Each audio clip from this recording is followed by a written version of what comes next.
In this very in-depth forecast, the Dixie states are currently being monitored for severe weather, as scattered severe thunderstorms could bring the possibility of a couple of tornadoes, isolated damaging wind gusts, and isolated large hail. Everything you need to know here on Gladiator WX. Hello everyone, and welcome back to another weather forecast. Today I'll be covering the weather for November 25th of 2025. For today, we have a slight risk for the Dixie states for Alabama into Mississippi. Risks for today include a 5% tornado risk for that slight risk region, a 5% damaging wind gust risk for that marginal and slight risk region, as well as a 5% hail risk for that risk for severe thunderstorms region as well. For tomorrow, we don't have any areas for severe thunderstorms. Same with our day 3 outlook. And then for our day 4, day 8 outlook, we currently have nothing issued. Taking a look at our excessive rainfall forecast for today, we have 3 different areas for the possibility of flash flooding. The first one for that risk for severe thunderstorms that we're going to be seeing today, where we could see the possibility of some isolated flash flooding. Same with extremely southern Texas here, right along the Mexico border, and then also coastal regions of Oregon and Washington. For tomorrow, we do not have any areas for excessive rainfall. And then same with our day 3 outlook. For our winter weather outlooks, however, we do have a large area that we are expected to see some pretty heavy snowfall as that snowstorm moves across the northern United States for Minnesota, Upper Peninsula, Michigan, and Wisconsin, as well as maybe the possibility of some heavy snowfall into southern portions of the mainland Michigan there with some lake effect snow.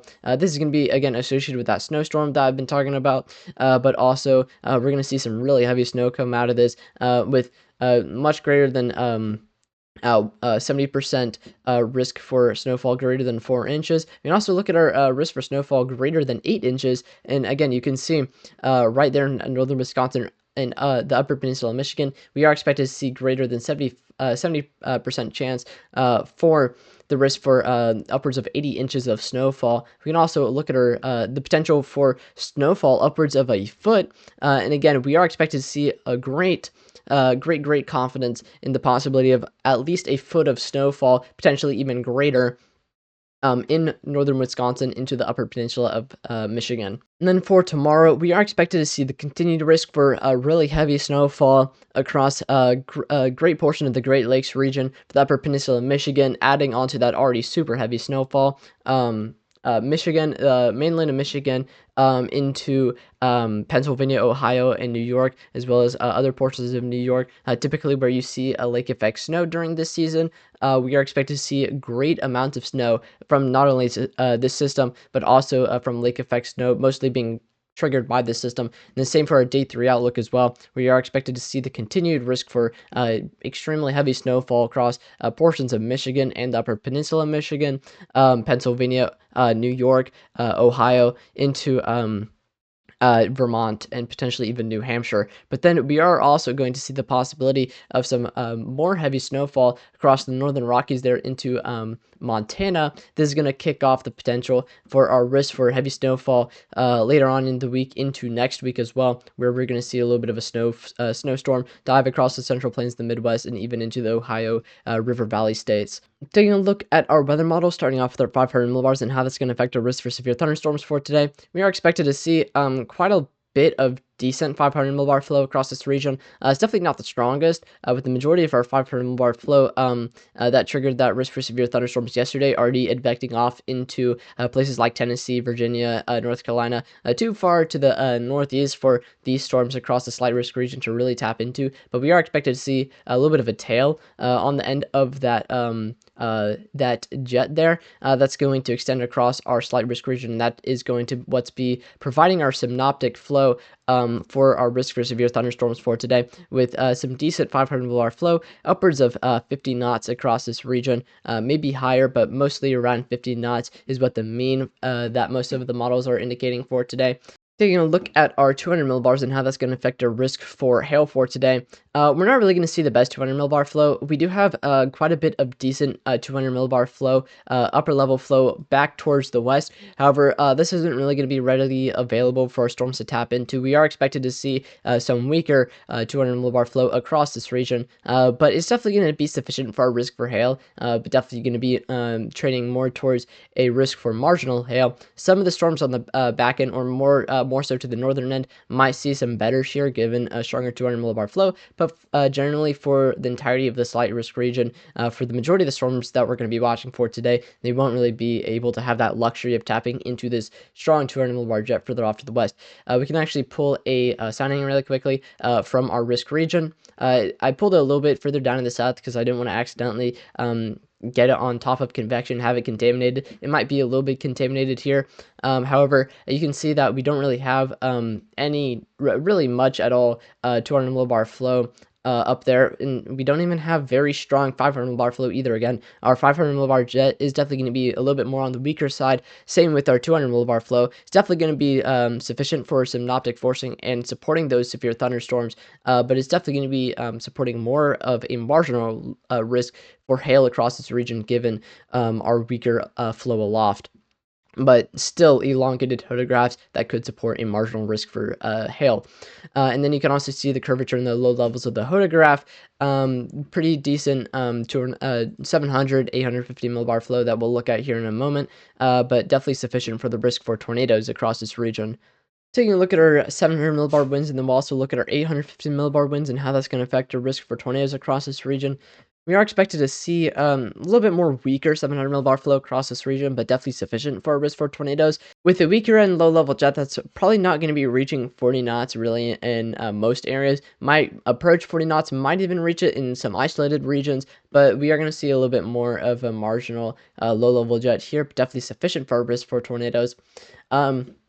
Then our 850 millibar winds, again, weaker end 850 millibar winds, but again, sufficient. Definitely going to assist with that risk for tornadoes.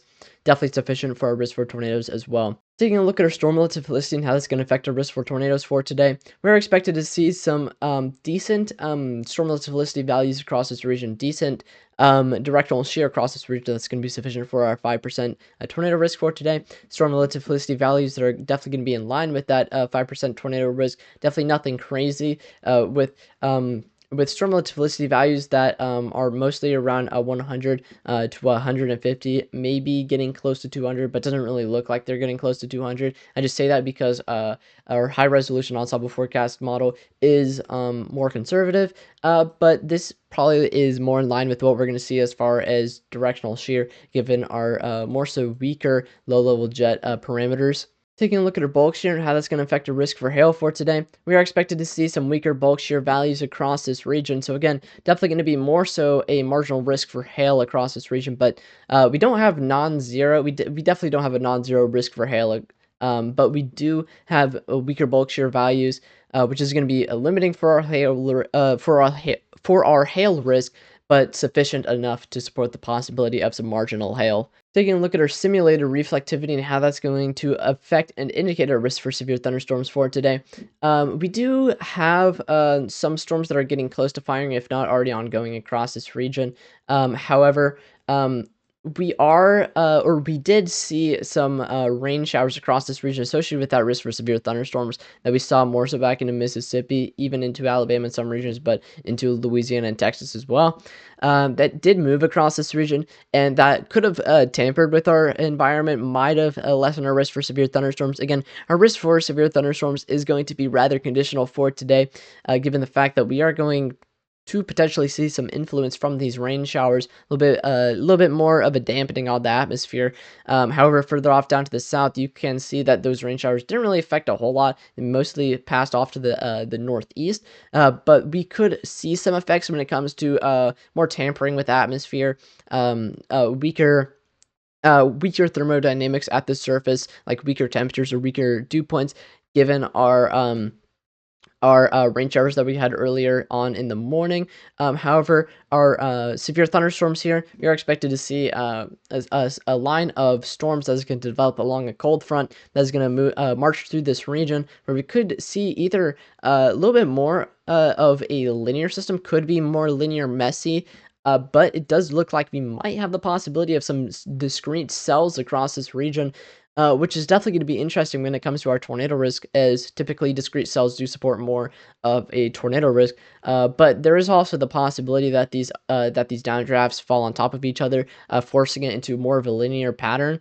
But there we could see either or. It really all depends depending on how much convection we actually get.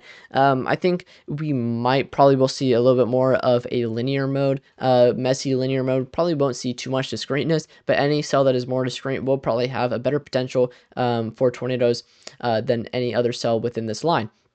And you can see that a lot of other models are also agreeing with the same thing with the possibility of discrete cells. Um, Again, a lot of our models indicating the possibility of some discrete systems.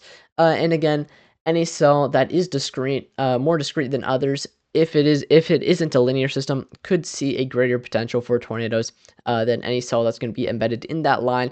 But definitely watch that line for the possibility of embedded tornadoes. Taking a look at our temperatures and how that's going to indicate a risk for severe thunderstorms for today, we're expected to see some decently warm temperatures across this region with 70-degree temperatures, potentially upwards of 75. However, I do think that these probably are going to be a little colder. Probably won't really see too much great instability come for this. We could definitely see some decent instability on our simulated sounding that we looked at earlier. We did see upwards of 1,000 joules per kilogram of surface-based instability. So these could definitely be sufficient for instability within that range. However, it is definitely a little bit more on the colder end, a little bit more on the marginal end. That is likely as a result of those rain showers that moved through previously. So this is probably a result of, again, that tampering of the atmosphere from those rain showers in the morning, but definitely sufficient for some decent instability and sufficient for severe thunderstorms overall. Taking a look at our dew points and how that's going to affect our risk for severe thunderstorms for today, we're expected to see some really high dew points. Dew points are probably going to be approaching 70s in some regions, with HRF being a little bit more of a conservative model. Wouldn't be surprised if we did see some 70-degree dew points in some regions. We do have a really moist environment here on top of our warmish temperatures, a little bit more on the colder side when it comes to severe weather. But definitely warm-ish, and then also with this abundance of moisture across this region, definitely could see some decent instability across this region. Again, more so in line with 1,000 joules per kilogram, maybe approaching 2,000 joules per kilogram in some regions, given our moisture. But we are definitely going to see a little bit more marginal instability, but sufficient instability given our weaker temperatures. Taking a look at our lapse rates and how that's going to affect our instability and our risk for severe thunderstorms overall. You can already see that we don't really have the best lapse rates. We do have some rather weak lapse rates, which is to be expected when it comes to a Dixie threat for severe thunderstorms. We don't really get the best lapse rates across these regions when it comes to really any severe risk.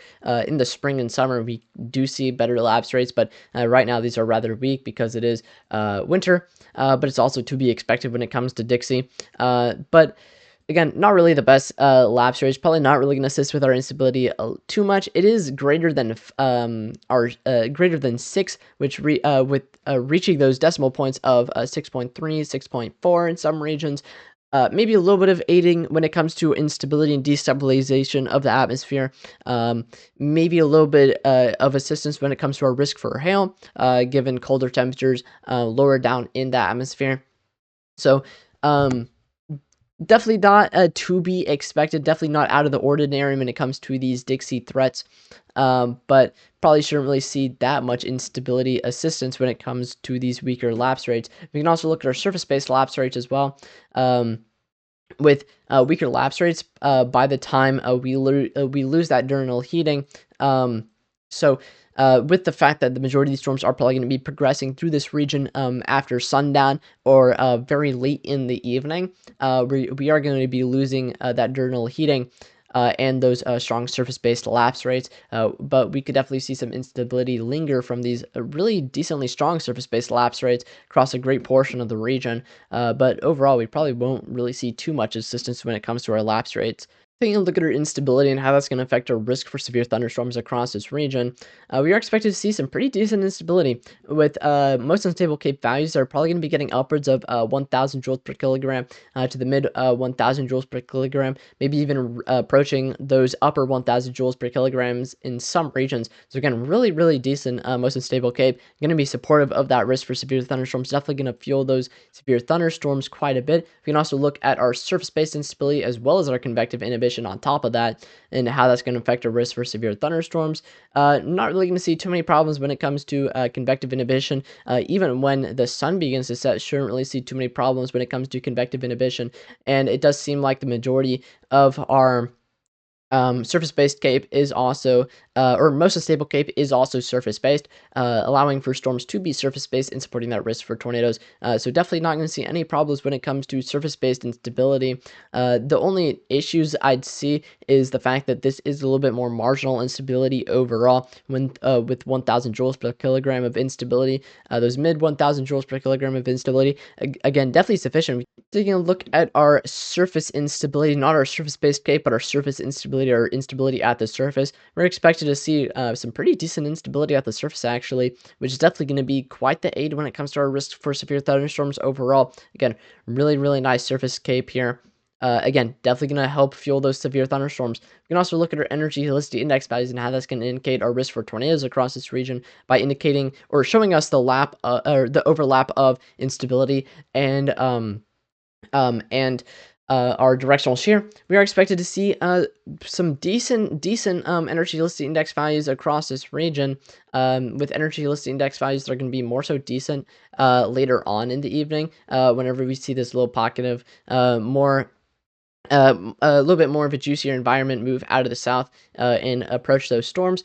But for the first portion of those storms, we do have a little bit more weaker energy helicity index values. Again, probably as a result of those weaker temperatures. We can pull a sounding here just to see, again, a weaker instability given our weaker temperatures at 75 degrees.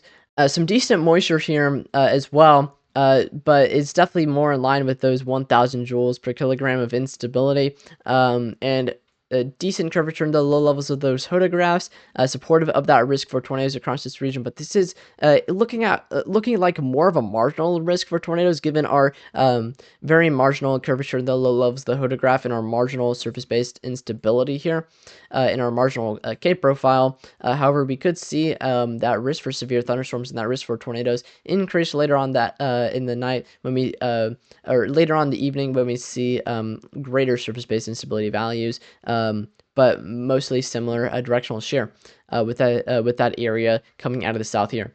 But then also we are expected to just see multiple storms across this region, multiple storms that could have the potential of producing a tornado across this region. So it's also going to be a 5% for tornadoes based off of just pure numbers when it comes to our severe thunderstorms.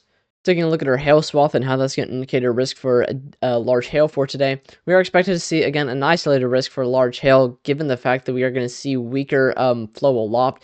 So not really the best bulk shear across this region, not really the best shear for hail. So we are going to see more of an isolated risk for hail, more of a risk for small hail, which is what we are going to get with the majority of these storms. What this model is indicating is that we are going to see hail that's probably not really going to be reaching an inch, might approach an inch in some areas, but it is also going to remain mostly isolated as well. Taking a look at our wind gusts and how that's going to affect our risk for damaging wind gusts for today, we aren't really going to see the best damaging wind gust risk across this region. Again, we do only have a 5% risk for damaging wind gusts. Given our weaker lapse rates, you're probably not going to see too much of a risk for damaging wind gusts. And the fact that it's going to potentially be a bit more cellular or more messy, we might not see all that much of a risk for damaging wind gusts, with some storms that could support upwards of 40 to potentially 50 miles per hour of damaging wind gusts across this region. But it could also be decently windy across much of the warm sectors. A lot of that moisture and heat pulls northward, with warm sector flow potentially upwards of 60, or sorry, not 60, 20, 27 to 26 to 25 miles per hour of any wind gusts that might develop across that region. So, again, more of a marginal risk for damaging wind gusts. Now that I've told you the weather, please go down to the description and check out the socials for GladiatorWX and join the Discord for any updates on GladiatorWX, and hopefully I'll see you guys tomorrow with another forecast.